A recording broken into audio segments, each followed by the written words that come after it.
Today's guest didn't plan on becoming a YouTuber, but when his video went viral, he knew he had something special. Our guest is passionate about teaching his audience what he sees as a fading yet essential skill for our well-being, preparing homemade meals. That one video now has nearly 4 million views, and it sparked a 250-plus video journey that's turning him into one of the most authentic cooking creators on the platform. In this episode, we break down how going viral during the pandemic changed everything, what it takes to stay consistent when most content flops, and why teaching real cooking skills might be the missing link in America's health crisis.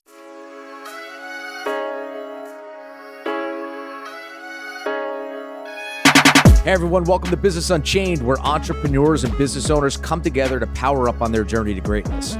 My name is Bobby Masha, owner of many businesses, including my passion, a wealth management firm that specializes in helping entrepreneurs. My life totally changed when I made a conscious decision to design my businesses to run themselves, not me and my time. If you're looking to get unchained from your business, make more money, and have more time, listen to the experiences of other successful entrepreneurs here on Business Unchained. Bobby Masha is the founder and CEO of Green Ridge Wealth Planning. All opinions expressed by Bobby and his guests are solely their own and do not reflect the opinion of Green Ridge Wealth Planning. This podcast is for informational purposes only and should not be relied upon for any financial decisions. Clients of Green Ridge Wealth Planning may maintain positions in any securities discussed in this podcast.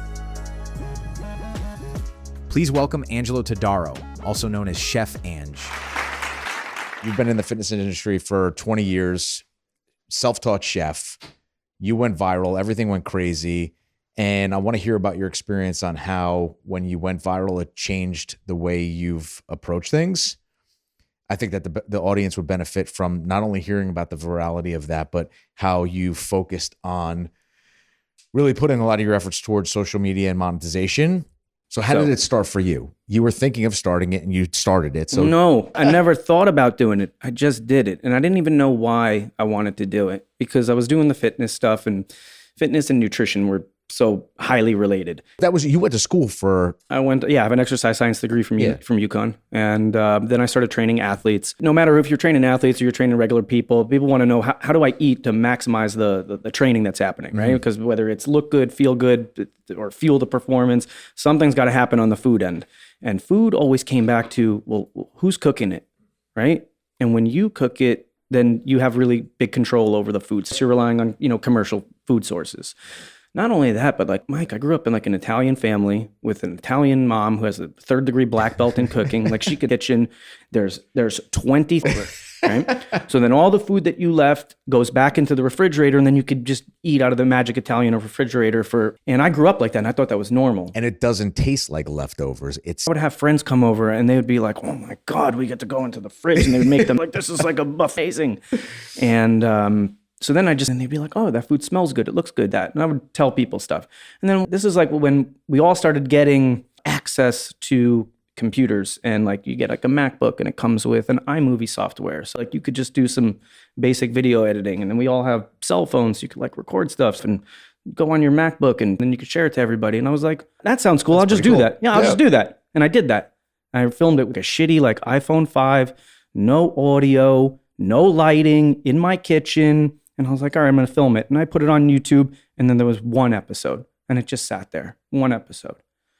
And then I would notice that YouTube would start to give me emails. Someone start to pick up steam, had like 100 views. I'm like, oh my God, 100, 1,000 views. First video? First one, yeah. Get the hell out of here. Yeah, and then after like a year and a half, it had like 15,000 views. And I thought that was a lot. I'm like, oh my God, 15,000 views. And then at some point I was approved for monetization. And then there was another figure in like my YouTube account that said like, okay, you made this much money per month. And I remember the money like started off small. It was like $80. And I'd be like, oh my God, this video made me $80. This is crazy. And so then I just didn't do anything with it for a while, because it was hard to just make the second video. Then I remember, I think there was 3 at the time, and the pandemic happened. Training was shut down. I couldn't even go to work. It was like illegal to go to work and train people. People were training people behind curtains. People were getting locked up because they had an open gym. Then I started noticing something weird started happening. Those emails started coming in fast and hard. And all of a sudden I'm looking at this number, and this number's spiking up big time. Now I'm getting 50,000 views a day. I wasn't working. And that number spiked up to like, I think for 3 months in a row, I made like $4,000 a video that I made randomly. And I was like, oh my God, there's something here.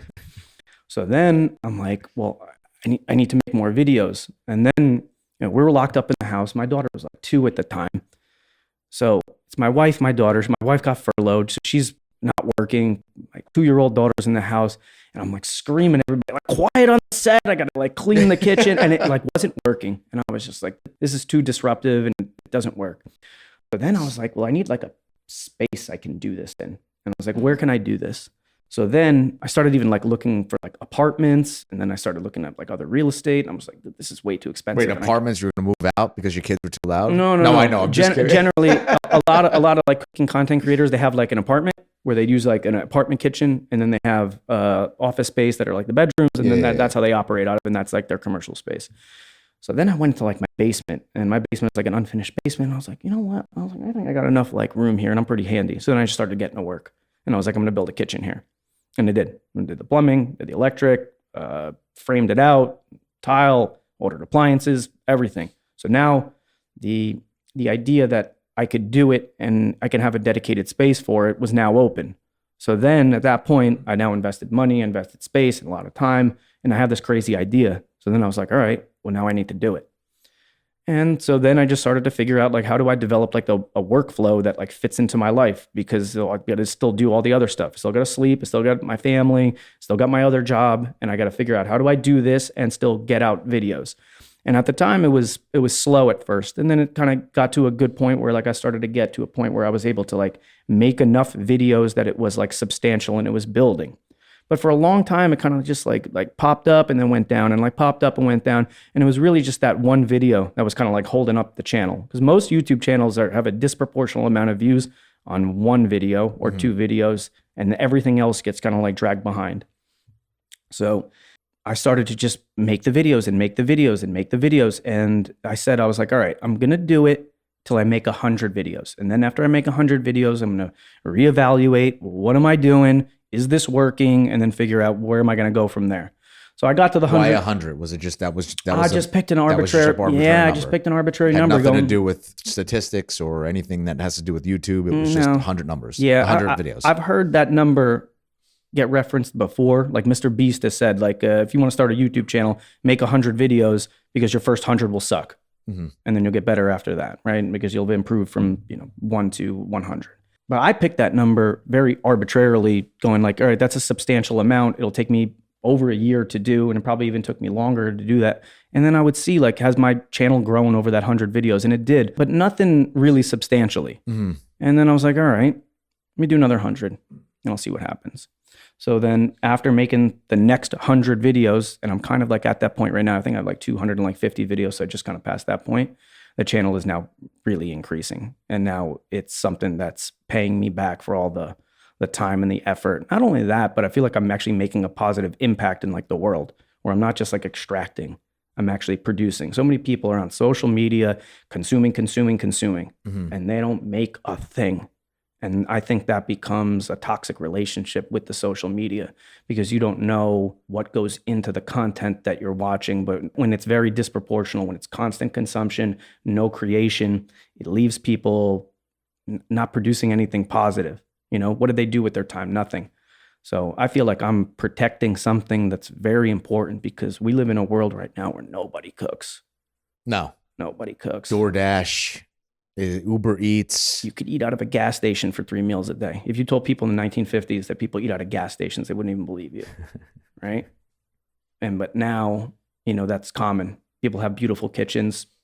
They're untouched. I feel like I'm doing something right now that's like, after all the grandmas died, like all the cooking's going to go away. So right now I'm documenting, my process and learning how to cook, and also trying to make sure that other people know how to do it too, because it's one of the greatest things you could do for your health and for your family, is that there's dinner on the table and it was made with real ingredients. Right now with all this like MAHA, Make America Healthy Again, demonizing processed foods, that's all great. Nobody's talking about cooking. Yeah. They say don't eat the processed foods, but then what's the alternative? The whole foods, right? The whole foods are meat and vegetables. But you have to make it. If you don't know how to take that stuff and make it into anything appealing, you're going to go right back to the other stuff, right? So like the knowledge that I'm putting out into the world, and I'm trying to document it in a way where I don't do it in this like very quick way. There's too much cooking content right now where people are like snapping their fingers and there's an onion chopped and nobody knows how to hold a knife. And then they try to cut the onion and they're like, this is taking forever. I don't like cooking. I suck at cooking. Where my videos are very like cook along style. I show all the details. I show how to do stuff. I explain the why. So I'm teaching people how to cook, not just showing people recipes. Well, even like I was watching and I'm sure your motive for why you wanted to make these videos has kind of changed over 250 different iterations. But I was watching the chicken thigh one, and you dry off the chicken and then you put all the the dry rub stuff in, and after you oil it, and you're like, after you touch the chicken, you got to wash your hands. And you literally went over, washed your hands, and I was like, that didn't get it out. That was pretty good. Right. Like I picked up on some of that stuff too. That first video was an accidental good video because I had no idea what I was doing. The lighting was bad. The sound was bad. All of it was bad. But people still watch that video. That video still gets hundreds of views a day. It's still my most popular video. Right now it has like 3.8 million views. And I did a lot of accidentally good things on that video. I also didn't know like what I was doing well and what I was not doing well when I was doing that because I didn't know anything. And I only had the one video. So like if you run one experiment, you don't know like well what didn't. And every time I would try to make another video, I try to like recreate that success. And really was the thing that led to the success was the authenticity of it. I didn't have any ulterior motives. I wasn't like, oh my God, I'm going to make a lot of money off of this. Like I was just like, let me just make this video. And I had fun with it. I just did it like in a creative way where I'm like, all right, I'm going to make a cooking show.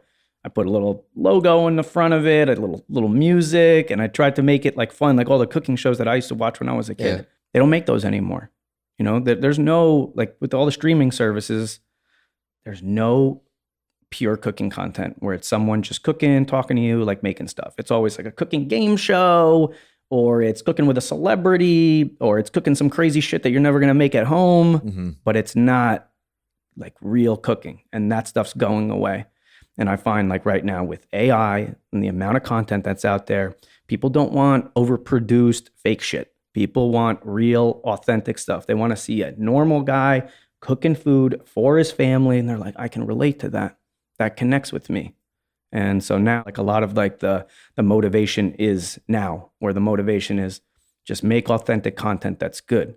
In fact, a couple of weeks ago, I put out a recipe. It was like a throwaway recipe. I was just like, what am I going to do today? Because I'm sure that like, you guys probably run into this issue. Like after making so much content, you're like, what are we going to do next? What are we going to do next? Yeah. I was like, all right, let me just show the cabbage recipe that I make all the time. It's just like a cabbage recipe. It's very cheap. It's very inexpensive. It's very easy. And I would make it all the time for my wife.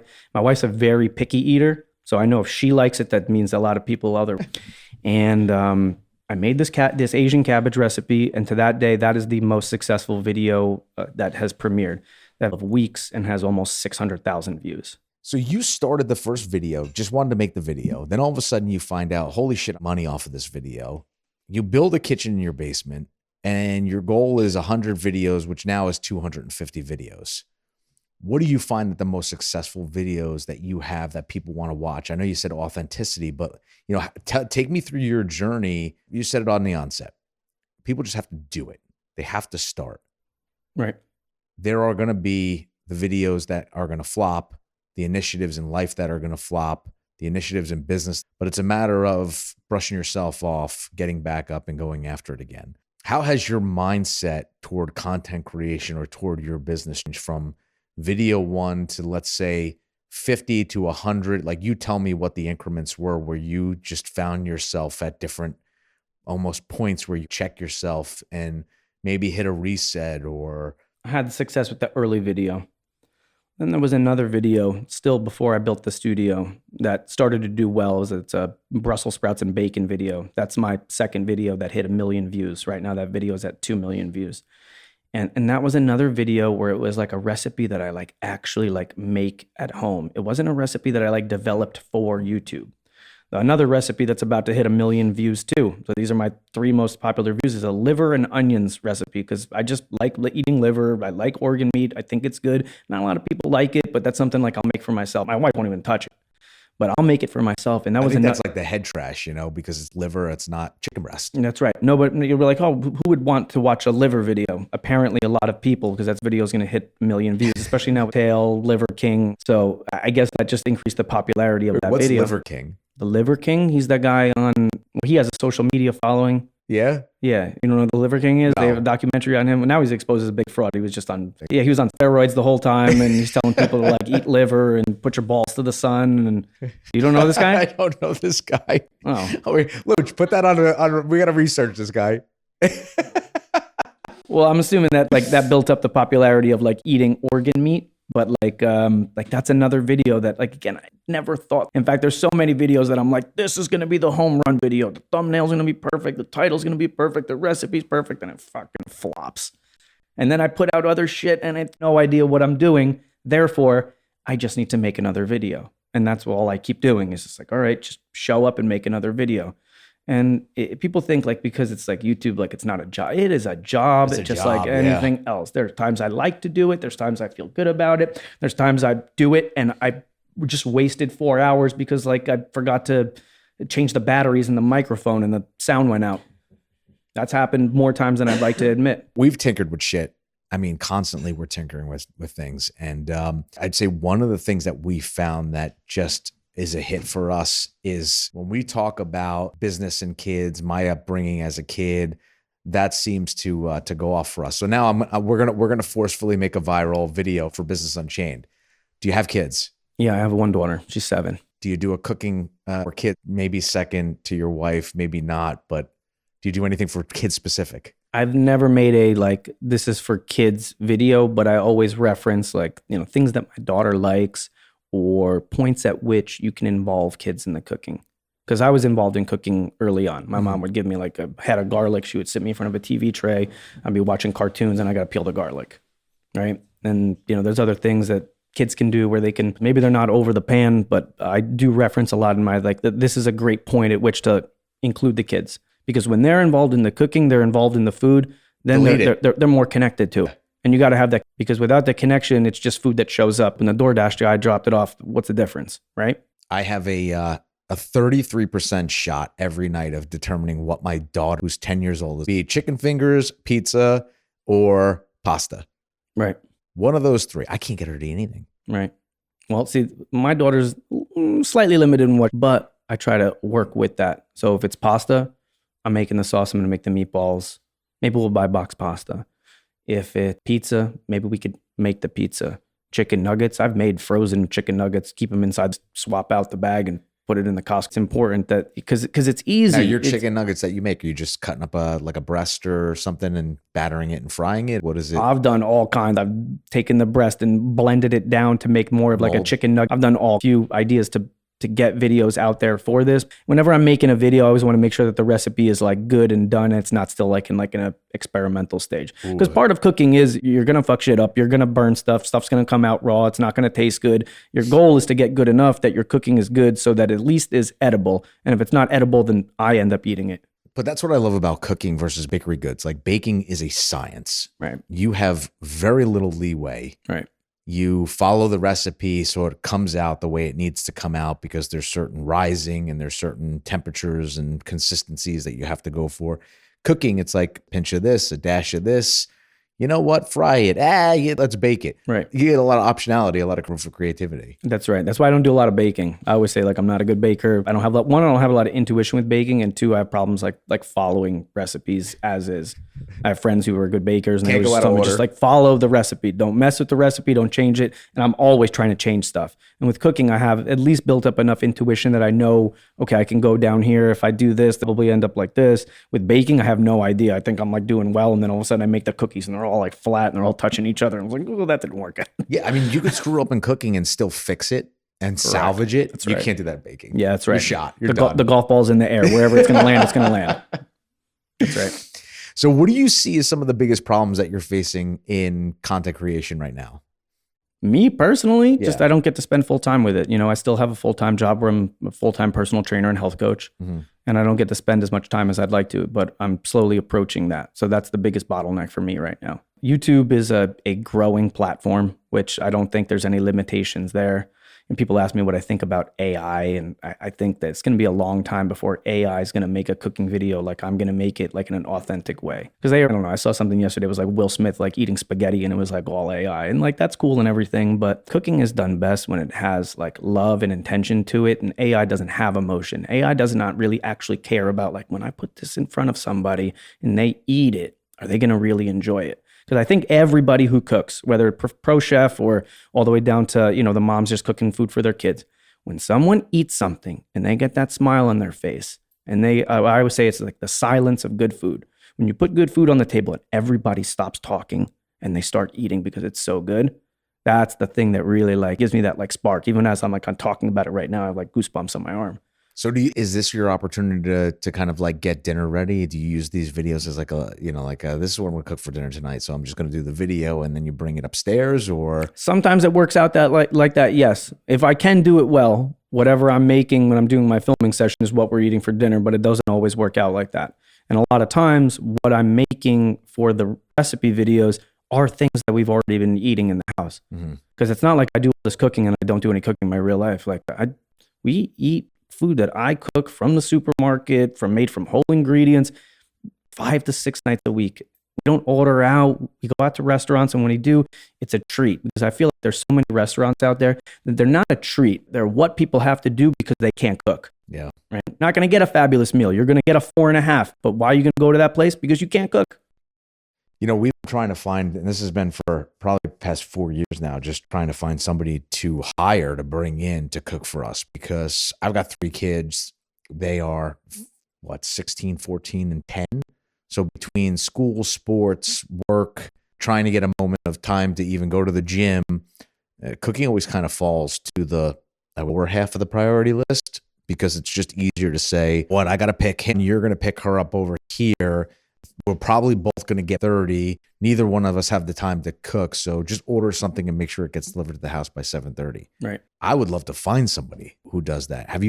Do you do anything? No, I always said I don't want to actually cook for money. I just want to make the videos. I don't want to open up a restaurant. I don't want to do a food truck. I don't want to do a private dining experience. I just want those. You lose your zeal for it. It's like why I want to do it. Like the videos provide me the freedom to live and not have to leave the house and make an income. And I don't want to do the trade time for money, even at a high rate. I feel like that what YouTube represents for me is that time freedom. How long does a typical meal take for that you're teaching somebody to do in a video? Oh, I mean, there's fast stuff and there's slow stuff. You know, there's stuff that takes a long time that maybe it takes a long time to, it's like you do it and then it's sitting in the oven for 3.5 hours, right? So it's a lot of time off of your hands, but you got to be home, a slow cooker or something like that, right? There's other stuff that like most of the time, like when I'm cooking dinner in my mind, I start cooking 7 o'clock, dinner's got to be on the table at 8 o'clock. So most of the time I'm making whole meal, all the components within an hour. How can I've been doing it for a while so I could do it fast. Most people say that they can't cook.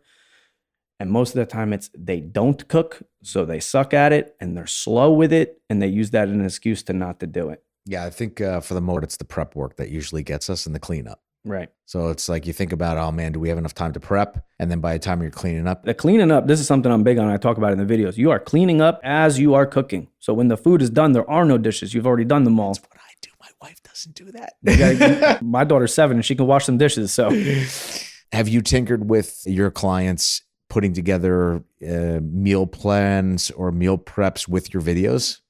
A lot of times, yeah. And a lot of times they do it organically where I don't like tell them what to do, but they look at and they're like, oh, I made your salad for Thanksgiving and everybody liked it. I had somebody come into me in the gym that's not even one of my clients. They came up to me and they were like, I came home the other day. And I was like, okay, where's this going?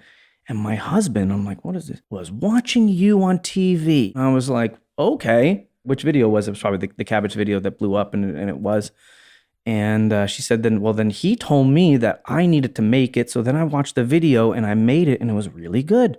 And I was like, all right. So without me having to sell it to people, people are already finding it. And then I know that it's good. That's awesome. Yeah. I want to go back to the question that I asked you, your mindset with these videos over the 250. Like, what kind of run us through what that's looked like since the inception, when you've had to pivot and where your head was at when things were going wrong and what you did to turn them in a direction that you were hoping was right. What have you learned that process, and where have you gone and made changes? I don't think I'm inherently good. Like there's not anything that I've done well. It's because I have not quit, and we learn from mistakes. And so as I make the videos, 1, 2, 10, 20, 100, I'm learning how to make the videos better, learning how not to make mistakes, learning what doesn't, even just developing the workflow so that on a day that maybe I'm not really like into it, I can kind of work my way through it and find myself to the end and get some footage that I can send to the editors that turns into a video. And whether it's a high performing video or not, we don't know. One of YouTube and the food stuff is that it's evergreen. Like I have videos right now that are popping because of the previous video that like I put out like last year and didn't really like do much. Maybe they got like 1,000 views. That's the amount of views. 30,000 views a day because something popped in the algorithm. Because a recipe video is good now. It'll be good in 20 years. It doesn't run out of steam like, I don't know, like something with a really short shelf life, like fantasy football videos or like daily news people will watch today, they won't watch it next week. Fantasy football video on YouTube, they'll watch it this week. It dies because it's not even applicable. It's not relevant next week. I learned to do it in a more authentic way because I think that's what people get best at when they start camera and you're talking. It's like, how do I do it where it's not this like, hello, Chef Ange. Welcome to my first video. If you watch it, sometimes when I watch it, I'm like, oh my God, did I really do that? Or it's like, hello and welcome to my kitchen. I'm like a robot talking. But now I do it in a far more free way. And I'm still even getting to like layers of like, how do I just be more like me and stop worrying about what it's going to do or how people are going to perceive it. Because I feel like once people are talking receptive management kind of way, where I'm trying to manipulate you into thinking something or feeling something. It's already bad at that point. Have you ever gone off the reservation where you're like, I'm just going to have as much fun as I can with this and I'm going to be like a little more higher energy, throw jokes in? Have you gone like anything like that? Yeah. I'm doing that right with every video. And then the next time I do it, I'm going to try to do it even more, where I'm trying to just be authentically me, because that's the only thing that I could be the best at. Everybody's trying to be the best. The thing that everybody could be the best at is be themselves authentically, because nobody else can be you. Hey guys, Bobby Masha here. I wanted to just take a second to thank everyone who's been tuning into Business Unchained since day one. You know, this community, it means a lot to me. And I'm super excited to finally be able to share a big project that I've been working on for some time now, which is my book, Unchained, the raw truth about entrepreneurship, family business, and life balance. It's part memoir, part roadmap, and it just dives deep into my story, the experiences, the mistakes, and the lessons that have shaped how I think about building a business and life. Everything I talk about on this show is rooted in that journey, and in the book, I dig that much deeper. Unchained's available now. Grab your copy through the link or the show notes, or head over to bobbymasha.com. I appreciate you all, and I'm now taking you back into the show. Thank you. I don't know if you ever read the book Good to Great, but it goes into big, hairy, audacious goals, like your BHAG. Mm-hmm. When you look at this thing moving forward, what is your BHAG over the next 3 to 5 years? What is something that you're just reaching for that you know is a little bit out of reach, but you're just going to manifest it to happen? To be a full-time YouTuber. Like even just saying that, there are less than, I think it's around 100,000. There's 100,000 full-time YouTubers in the United States. How many people can say that they have a job that only 100,000 people have? Not very many. That is a very, very slim goal. I've recently passed 100,000 subscribers. I right now have 130,000. Less than 1% of YouTube channels make it past the 100,000 mark. And subscribers is more of a vanity metric, but like YouTube sends you like this plaque and it looks cool. But they think it's important. And as the views keep coming in, the amount of subscribers keep coming in, and then you start to see like that viewer base growing and growing and growing. So I think just the big scary goal is rely on YouTube 100% for my income. And if I'm able to do that, I'm able to do something that a lot of people have tried and a very, very few amount have actually done. Because most people start YouTube channels, most people start podcasts, they get like 10, 20 in, and then they quit. Because they're like, I needed to do it for authentically doing it. And I'm not trying to get the thing out of it. But as I do it in an authentic way, the stuff keeps coming back to me. So I know I'm providing value, because when I provide the value, the universe rewards me. I'm not looking for the reward, and I'm not doing it for the reward. Yeah, that's funny, because it's one of the things that I said to these guys when we decided to do this podcast. Even what were the stats on you do 30 episodes and you're 99, you're in the top 1%. Yeah. You know, it was something crazy low to where you would go, don't most podcasts have that many episodes? They don't. Most people kind of give up. And I had said, I want to do this for fun. And the minute that I have to do this for work, where there's there's an underlying reason, I know it's just not going to be fun anymore, and I don't want to do it. Right. So let's keep it as much fun as possible, as long as we can, and I'll keep doing it. Become work, I'm done. I'm out. Right. Do you ever feel like you're going to work? Yes. A lot of it is work. But I take it professionally. You know, it is fun. It's what I enjoy to do, but at the same time, it has a work element to it. I don't always want to do stuff. Labeling files is not sexy. It's not fun. I have somebody who does it and helps me with it. I haven't got big enough that I can't do any, I assume that at some point, but I have staff where I don't do any of the work that I don't enjoy doing. Mm-hmm. But right now I always say, I'm like Kevin Costner, when he made Dances with Wolves, he wrote it, he starred in it, and he directed it, and he was doing all, I'm doing it all. And I know that when I'm doing Tatanka. Yeah, when I'm doing it all, it's tough, because I'm directing myself, I'm making the recipes, assistant that helps me with the cameras, and she's been an unbelievable help. But I assume at some point it'll feel less like work. A lot of times I don't want to do it, but I do it anyway because I made a commitment to myself. A lot of times people don't want to do things that advance their life forward because it feels like work. So they'll only do it when they feel like it and end up going nowhere. So I'm going to go back to that BHAG, right? Part of you doing this full time, what does that look like for you? Spending more time doing it, because right now I film on a single day a week, most weeks per month. But does that give you a full staff? Where do you feel you're like, this is ideal world? You know, I'm getting all the views, all the necessities that I need out of having the station, and this is what my world looks like. I don't know what it looks like. Because if you asked me even just a couple of years ago, well, what does the YouTube channel look like as you continue to move? You know, I want to think big, but I want to act small. Mm-hmm. That's another really good book, Think Big, Act Small. Yep. Yeah. And I really vibe with that whole idea, because everybody else wants to do the opposite. They want to act big. They want to look big. Fake it till you make it. Yeah. And really, if you look behind the scenes, there's not much, right? Where I want to be a lot of substance behind the scenes. And as it takes shape, and as necessity is the mother of invention. So as I figure out how the channel grows, who do I bring on? What does it look like? Do I always do it in my basement? Sometimes I wonder, I go in the basement and I'm standing in the studio and I'm like, is it always here? Or does it eventually get to the point where it is a studio? You know, one of the biggest food YouTubers, Binging with Babish, he has 11, 12, probably over 20 million views now, who knows, or 20 million subscribers, gigantic show, one of the OGs in cooking on YouTube. And he lives in a brownstone in Manhattan, and his studio is in the basement. And I'm like, oh my God, I'm on par with some of the biggest YouTubers as far as where did he want to go? Because I'm assuming he wanted to do it just like I did. I want to do this so it's convenient for my life. Yeah. Right. And you don't have to go to work. You just have to go downstairs. That's right. I want to just, I want to pivot a little bit, because I think that, your view on nutrition and how you cook foods, I think is important to share with the audience as well. So that this way, when they're looking for you, they know what they're getting. Right. Talk to us a little bit about your viewpoint on people who are looking to live a more healthier lifestyle. Obviously, cooking your own food right off the bat becomes healthier, but what's your methodology? Well, I want to preface this with, people think that because I'm a trainer that the food is all healthy. It's healthy-ish, but I feel like when you cook at home, you get a little bit more leeway with that. Where right now, not everything needs to be super healthy, where it's chicken breast and made out of cottage cheese. I have a chocolate chip cook recipe that I'm coming out, but it's a chocolate chip cook recipe that I made myself. And so I know what's in it, right? As opposed to getting the processed stuff from Chips Ahoy that comes from a corporation it looks like food. But then when you flip over the ingredients are not the same things that you're making in your house. Yeah. I tend to eat a high protein diet. I tend to eat a lot of fruits and vegetables.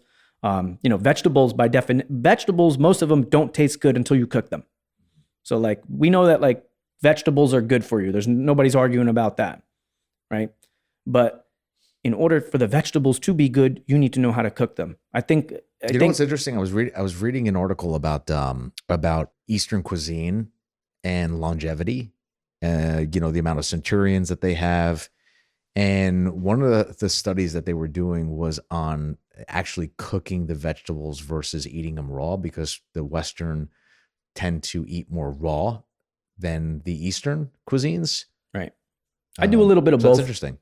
I'll eat raw vegetables. We had salad last night. That's raw vegetables. Mm-hmm. We cook the vegetables too. But I think like there were generations of people like in the 80s that were ruined by like people just over boiling vegetables. And they're like, I don't like vegetables. You don't like vegetables because your parents were like murdering them. Like even unseasoned, mushy garbage. Like vegetables are delicious if they're prepared well. It doesn't need to be fancy. It doesn't need to be very extensive, but you got to know what you're doing. You got to have those techniques under your belt. So I think like healthy food starts with you cooking it, knowing how to cook it, and actually taking those raw ingredients. Like right now, the MAHA, Make America Healthy Again movement in America, they redid the food pyramid. What do you see on that food pyramid? It's meat and vegetables. Cool. You can't eat raw meat and raw vegetables all the time. Mm-hmm. You'll starve. So let's go over what's your favorite protein dish. It varies from time to time in the year because I eat very seasonally. Like now, I'm not going outside and turning the grill on when it's 5 degrees out, right? But, so right now I'm doing like a lot of jizz and then meats that lean more towards that braised style. So more like beef chuck, pork shoulder, stuff like that. As the temperature changes, I want to be outside a little bit more. I got a nice backyard. I like to grill outside in the backyard, listen to the birds. So then I start to eat like a little bit more like lean proteins. We'll go more towards like chicken breast and shrimp and other things that like lend themselves to like being made on the grill a little bit. So, I eat seasonally as most people should. I try to eat as local as possible. I try to eat vegetables that are in season. Like I try not to buy tomatoes in the wintertime because that tomato had to come from halfway across the world. Well, I was just having this conversation with my wife because she loves berries. Right.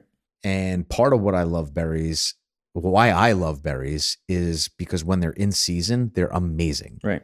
When we have to get them off season, they lose their flavor, they lose their texture, they're just different. Right. And I mean, I stick to a seasonal berry, but not as much as when I didn't have them in the refrigerator all winter, and then all of a sudden the weather turns and it's like, yes, we can get back to like when cantaloupe's back in season, because cantaloupe's one of those things that I don't see in the in the supermarket sitting on the shelves. Like I get super excited. Right. So like I love the idea of seasonality. I don't know why this globalized world we have to push everything out to be available 365, but because people want it and people will pay for it. People will buy the $9 tastes like cardboard. Otherwise, they wouldn't sell it, right? Somebody's buying it. But I try to eat a little bit more seasonally. I try to shop, especially once we get into spring and summer, I try to like shop at local farmers markets. The quality of the produce is much. Even the stuff that a lot of you get in the supermarket does come from local farms when it's more seasonal because it's cheaper for them to give it to you, right? As opposed to ship it. Yeah, as opposed to getting that berry. Well, actually, like most berries, they'll actually grow indoors during the winter time, and that's why it's not so great, right? Or it comes from halfway around the world. And if you think about the logistics of getting a blueberry from Chile to New Jersey and getting it ripe to that person, something had to be sacrificed along the way. Yeah, you have to take it. You have to pull it sooner, right? Because it'll ripen right. off the vine, right? Changes. Yeah.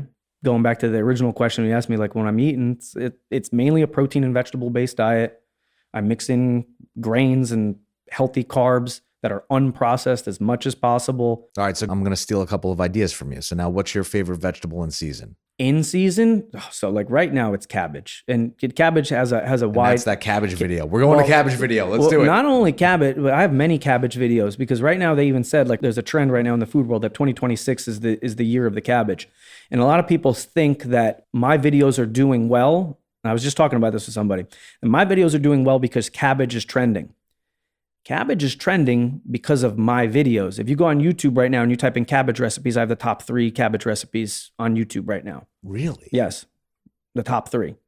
So, eating trends. This cabbage, is awesome. And that's the power of you put stuff out and you let the algorithm and the internet and the people sort it out, and you never know what can happen. So like right now, if you ask me my favorite vegetables, it's cabbage because of the versatility of it, the length of it. You could buy a cabbage and it could sit inside your fridge for a month. It's crazy. And then you could take it out and it looks just as good as you got it I know, before, it's crazy, as right? opposed to the berries. Like you buy a raspberry on Monday, you better eat it by Tuesday afternoon because on Wednesday it's moldy, It's right? mushy and moldy. That's right. What is all right? Now let's go to carbs. Carbs. So you're braising meat. Yeah. So right now, You're eating cabbage, and where are we finding our best carb now? whole grains like rice and farro and quinoa. I love potatoes, sweet potatoes. Do you do white rice, or squashes. does it have to be like a saffron or whatever? No, I mainly like my rice of Variation. choice is a jasmine rice, so that's what I mainly cook with. But I use all kinds of rice. Like if it maybe I'll doing stuff, I'll get like a sushi rice, or I'll make risotto and I'll use an arborio rice. But mainly, like if I have like one rice and we're sticking with like a standard rice, it's a jasmine rice. Are you seasoning it, or are you going like au natural? Well, there's many ways to make rice, and I have a couple rice videos out there where I even show like how to make like just plain white rice. And the Latin and it kill you because they have their own like very like deep to them ways of making rice. Generally, I just season it with like a little salt, touch of olive oil, and just like the right amount of water. Sometimes I'll use broth if I want to make it like a little bit more flavorful. That's awesome. And I do it in a pot, not a rice cooker. The Asian people, they love using their rice cooker. It's like it's a family heirloom. Oh my God, it's amazing, They'll right? get rid of one of the kids before they get rid of the rice cooker. That's so funny. That's how we have some Asian friends and some Asian family, and it's the same thing. Yeah, like right now, also for carbs, I'll do a lot of like squashes. Okay. Because they're things that like you buy a butternut squash right now, it's like it's good for months, and it lends itself to more of like those fall and winter flavors where I'm not making so much butternut squash in July. So are you baking it, or what are you doing with it? Generally, I'm roasting my vegetables. Roasting. Yeah, a lot of roasting. So olive oil. One of the things that I did uniquely is I have what I call my base seasoning, and it's just a blend of garlic powder, onion powder, salt, and pepper. I have yet to produce it in mass. I just make batch it. I make it. I use it very naturally in all the recipe videos. And you can make just wonderful vegetables with olive oil and my base seasoning. And I pre-mix it because most people have these things in the house, but they don't mix it. They have garlic powder, they have onion powder, they have salt and pepper, right? So then when I got to grab one thing, I got to grab another thing, I got to grab another thing. So then they grab 4 things. And well, this is taking a long time. The base seasoning is one hand olive oil, other hand base seasoning, mix, throw it on a baking tray, 400 in the oven, and nice, crispy, flavorful. Nobody's complaining. Everybody's eating the vegetables. They're fighting over the Brussels sprouts. To do like some sort of a program where you're inserting the videos and that's the meal prep. Right. So that this way we can just go and click on one thing and we watch the videos for in which we need to start it because it's all timed out. Right. You got to That's be our doing next that. project, man. You got to be doing it for yourself at home. Like No. I'm going to turn it into your. I'm handing you my monkey. I'm giving you my. I have people tell me all the time that they go on like Chef Ange binges where they're just like, you're cooking, pick 2 things that he's got on the YouTube site and make those. And then invariably those things find their way into people's cooking flow. And then they've been making, the Chef Ange Brussels sprouts every Thanksgiving, and people always ask for them, or seasoning, and they're like, oh my God, this is the biggest hack. And now I eat 100% more vegetables now that I've just made this like little seasoning mix. So, that's the whole purpose of the videos, is that they're out there for people to find whenever, and they never go bad. I love the idea kids in to cook because they're just going to naturally have the buy-in to want to try it and eat it. Right. I think that's one of the hardest things is my boys that now that they're older, they eat whatever you put in front of them. Right. And they eat at just a normal pace for teenage boys who are active. Though she's skinny and she's very particular, and we have to like bribe her to eat. So this could be a good way to engage her in on the process. Right. I want kids now, because the new generation, to not view cooking as something that you do on holidays or when people come over. It's something that just you do and is part of I think we finally gotten to the point that we know exercise is healthy, right? Healthy people exercise. I think we have yet to get to the point where we know what do healthy people do? They cook food at home. Nobody's talking about that. The conversation is still hyper focused on not eating processed foods. Great. Well, then what are they eating, right? And I think we just got to shine the spotlight on well, you got to cook. And cooking requires skill. Skill requires practice. But I also remember, growing up, my grandparents and even my mom, but mostly my grandparents, it was part of our experience together. Right. It was a communal thing where it brought everybody and we were having conversations, we were having fun, we were doing things. And that also gets lost in this generation. Right. Yeah. So then, Where everything is now. Come on, move faster. Yeah. Fit more shit in your schedule. you're running around to a bunch of sports practices and you're coming home and then you're like, where are we ordering from tonight? Right. And it takes work and it takes effort and it takes planning. And, it starts on Sunday. Sunday is the day, Sunday morning, my daughter and I go to the supermarket 50 Sundays out of the year. She helps me in the supermarket and she knows what the things are. She doesn't follow me around like what I call like the bodyguard in the supermarket, where like one person shopping, another person's just like following them around. Go get me an onion. Go get me 2 heads of garlic. Go get me cilantro. And she knows what these things are. She comes back with an onion. It's a little rotten. Okay, go look at the onion. Make sure it doesn't have any spots on it. Okay, go bring it back. Because the cooking starts with the procuring of the ingredients. Mm-hmm. And if you don't do that well, it's even hard to do that. Most people don't even go to the supermarket. Most people get the Instacart. And when they're doing the Instacart, somebody else is picking your food for you and they don't give a shit if it's good or not. They don't give a shit if the onion's half moldy. They grab an onion, they stick it in the bag, and that's for you to figure out when you get home. That's right. Right? So, I think that people need to be more in touch with like the ingredients. Even going back to what we were talking about before, like what's seasonal? How do you even find out what's seasonal? You look it up. You go to the supermarket. You're like, oh, onions are cheap and organic apples are expensive. And then you figure out like, oh, this is that. And you become more in tune as to like, well, what do you like? What are you going to use? Because then if you don't have it, you can't cook it. Mm-hmm. And then, the other side of it's true. If you don't have it, you can't eat it. So like we don't have a lot of like junk food in the house. People come over our house and the kids are, and we have like one thing of ice cream. And my girl's, she's a Girl Scout. So we have like Girl Scout cookies in the house. You need it. And that's it. And we don't have any of that stuff. I'm like, oh, you want cookies? We'll make them. And they're like, what do you mean you're going to make them? We'll make them. And then when they eat the cookies that you make, you're like, they don't want to eat the store-bought shit. There's like, this is the best cookie I've ever had in my life. And I'm like, oh, well, it's just a cookie that we made in the house. My middle guy loves to bake and he loves baking cookies. And he had some friends over, and this is a Saturday night after he had a little party in the basement. Couple of friends were sleeping over. So everyone leaves, the couple boys stay, and I'm ready to go to bed. And I said, listen, just make sure the basement is cleaned. No problem, Dad. I go up, I go to sleep.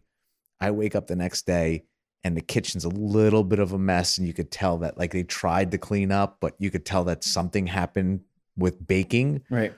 And I was like, damn, what happened last night? Like, what'd you guys do in the kitchen? He goes, we cleaned up after ourselves. Like, what'd you do? He goes, takes out the photos. He and his buddies were making cookies. They took the freezer, froze it, stuck it in the middle of the cookies. They made, they were playing around with it. And these are 14-year-old kids. So I was like, I'd rather see you do that than some of the other stupid shit that I was doing when I was 14. That's right. And that's where it starts, And I think like with a lot of kids, cooking starts with making eggs and making smoothies. Those are the two things that always stick out. Like when I start to, work with kids from a fitness standpoint, or maybe like their parents that like need their kids to be a little bit more involved in the food, maybe eat a little better. The two things that stick out is making eggs in a frying pan. It's pretty simple, and most people eat eggs, and making smoothies. Or it's not really cooking. You are taking whole ingredients, you're putting them in something, you're pressing a button, something else is coming out. So let's get the Chef Ange perspective on like powdered proteins and things for smoothies. That stuff that you support? Yeah, that makes a lot of sense. I'm a whey protein user. I put it in a lot of the stuff that I eat, but it's not like a go-to thing. I'm not looking like going like, how do I shove protein into everything? Most of my protein comes from whole food sources. And do I make protein shakes and maybe sometimes protein powder to like pancakes for like my daughter when I'm making them on a Sunday, just so I bump up that protein content? Sure. But I'm also very selective about like, well, what brand am I getting? What is in it? Right. And I want it to be as natural and good as possible. All right. So wrapping this thing up, what am I eating for dinner tonight? Which videos am I watching? One cabbage. Which cabbage? The Asian fried cabbage video. Asian fried cabbage. It is easy. It's accessible. It's a crowd pleaser. Make some rice on the side of that, and then there's so many different videos that you can go with the protein on. I want to something braised. Something braised. If we're gonna go Asian, it's got to be something that matches that. Out of my videos, I do like It's not a braised video, but I have like a like salmon bites recipe that you do like in the air fryer. Ooh. And actually, even that video, that's like a whole, like, so every once in a while, I'll do like all the components together. What do you put on the salmon? This one, I featured like the Banchan's Japanese barbecue sauce. So it's like a little bit of seasoning, brush on the glaze, throw it in the air fryer 5 minutes, and then you get the yummy little salmon bites. Oh, then I got one more thing. Shoot. Tools in the kitchen. What is the one thing that you find that most people don't have that they should have? A sharp knife. Everybody's always asking me what type of knife I should get. They already have a knife. It's just Dull. It's dull and it needs to be sharpened. And then cutting boards. Like you need like a large cutting board that's solid and made of wood. People have glass cutting boards that like dull the knife as you're using it. They have a cutting board that's the size of a piece of paper. And I'm like, how are you going to cook for a family of 4 with that tiny little cutting board? The folded up ones In that fact, roll. they do that on like Gordon Ramsay's got the show. What is it called? Like Last Level or something like that. Where like, if you got to cook in the basement, we're going to give you the shitty cutting board and the crappy knife. And these are like pro chefs trying to do it. And they're like, oh my God, this is so hard. And everybody's at home with this dull knife and this tiny cutting board. And they're just like, I can't do this. I suck at cooking. You suck at cooking because the tools suck. Yeah. Right? You need a couple good pans. You know, a cast iron pan is probably like my biggest workhorse in the kitchen. And I think most people are. How do you clean? What do you use to clean it? I was just going to get it. How do you clean it? I have videos on how to clean cast iron pans. It's very simple. Use water. I think you can use soap at times. It's not like sacrilegious to use soap on cast iron. Or you just have to re-season it. Yeah, you put a little oil in there, heat it up, and it cleans just as easy as a regular pan does. So, you know, I like using cast iron. So that's another thing that I heard. We do such a good job cleaning our pans, and the reality of it is you just have to clean it off. Actually, dirty pans are better for cooking. Not dirty, but you know, like seasoned, like you don't have to get every grime off of it. For most of the cast iron stuff, they're gonna have like a little bit of like the oil that's on the pan, keeping it protected from air. Because if you don't season a cast iron pan, it's going to rust. Just because there's moisture in the air and it'll just interact with it. I don't have any nonstick pans, even though most people, that's their go-to pan. But most people have nonstick pans. They beat the shit out of them. The coating is flaking off. They're getting plastic in their food that they don't even know. Yeah. And it's not that much easier to clean than the cast iron pan once you get the hang of it. Mm-hmm. So, you know, what do they need in the kitchen? A sharp knife. They should have a knife sharpener. So when the knife gets dull, even cheap knives can be sharpened and they can be sharp. Mm-hmm. Doesn't need to be a nice knife. Nice knives just stay sharp for longer. So what sharpener do you recommend? I have many videos where I show how to different sharpeners and different levels of sharpening. Now they make even currently. I love how when I ask questions, I got a video. That's a library, man. That's good stuff. This is how I run into the problems. How I get the ideas for the videos is people will tell me stuff and then they will tell me, what do I do about this? What do I do about that? And I make like a mental note. I'm like, that's a video. That's a video. That's a video. Right? But now they have electric knife sharpeners that are so good. You take your knife, you plug it in, you drag your knife in a couple times and it's razor sharp. You don't have to use a whetstone. You don't have to use a, like mechanical knife sharpener. Even though I like doing that stuff, it's just, sometimes I like doing things like in this like old way where I can just like chill out, space out, do it in this cathartic kind of way where I'm just like sharpening the knife. In like your zone. Like somebody did like 500 years ago and that's how they did it now and that's how I'm going to do it now. And if the power doesn't work and we experience the apocalypse, I could still sharpen my knife and make dinner. So Chef Ange, where do we find you? Where do we find all these videos, these phenomenal opportunities to learn and be better in the kitchen? You just go to Google, go to YouTube, search Chef Ange, that's A-N-G-E. So Chef Ange, A-N-G-E. I'm on Instagram, Chef Ange. If you just search me on Google, my platforms are now big enough that they'll pop right up to the top. I love it. Man, I appreciate you coming in and, I'm looking forward to whipping up some of those recipes, dude. I appreciate you guys having me. I love the story on just the success that you've had, and I can't wait to see that this thing continue to grow. And hopefully, you're in your brownstone basement, $20 million, whipping up stuff. I hope I'm still in the same house that I'm in right now. Thank you so much. Thank you, buddy. Hey guys, Bobby Masha here. If you've been listening to Business Unchained, you know we're creating conversations that matter, real stories and strategies to help business owners and entrepreneurs win. We've been putting a lot of work into these episodes in our online community, bringing you content that can actually move the needle for your business. And we're everywhere: Instagram, LinkedIn, Spotify, Apple Podcasts, Amazon, TikTok, you name it, we're there. So look, If you're getting value from what we're doing, please follow, subscribe, and drop a quick comment or like. It really helps us grow this thing. Just search Business Unchained and you'll find us everywhere.